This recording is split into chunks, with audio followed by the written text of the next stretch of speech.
Po sa mga customers po natin dyan na naghahanap ng maaasahan, legit na travel agent, ito pong gawin nyo para hindi po kayo ma-scam or makaiwas kayo sa mga scammer.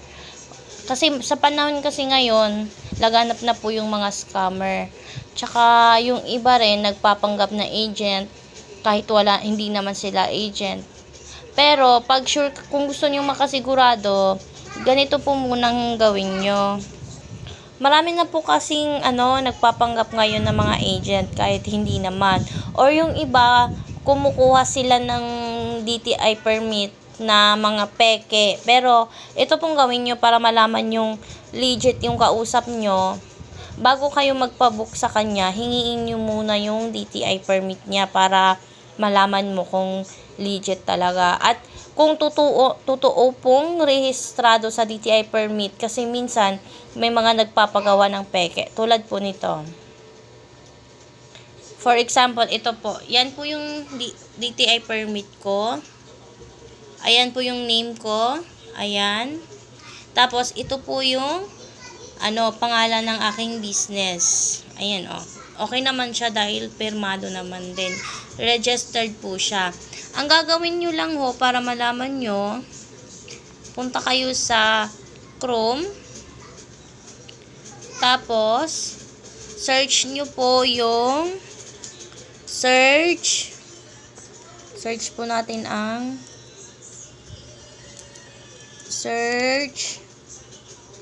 Ayan search business name. Ayan, search business name DTI. Ayun. Ayan po yung unang lalabas. Business name search. BNRS portal. I-click po natin yan. Ayan.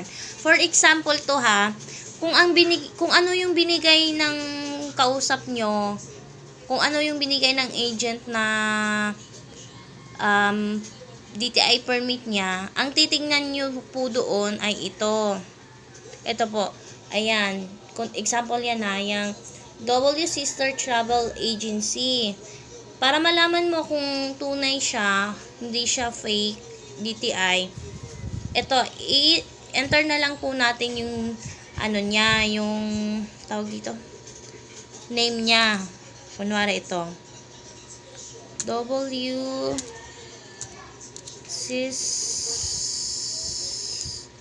Sister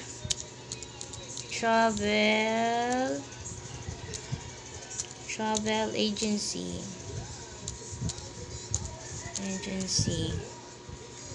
Ayan. I-search po natin. Lalabas din po dyan yung result. Kung rehistrado ba siya or hindi. Ayun. Ito po Tandaan nyo po ito siya yung nasa DTI permit ko. W Sister Travel Agency. Kung yung DTI permit niya is registered sa DTI, lalabas po. Pero kung walang result, makikita natin dito no result found. Ibig sabihin po, fake po yung kanyang DTI permit. Ayan po. City or municipality, ayan, nasa po ako nasa Pasay, naka-location siya sa Pasay. Yan po yung name ko. Tsaka dito nyo rin po malalaman kung yung DTI permit na binigay niya ay sa kanya mismo, kasi lalabas din naman yung tunay na pangalan. Yan po yung mismong pangalan ko. Ayan. Tsaka yung certificate number niya. Tingnan natin, balikan natin yung DTI permit ko. Ayan. Ito yung business name number 5572. Ayun siya. Diyan nyo po malalaman kung legit po ba yung kausap nyo or hindi.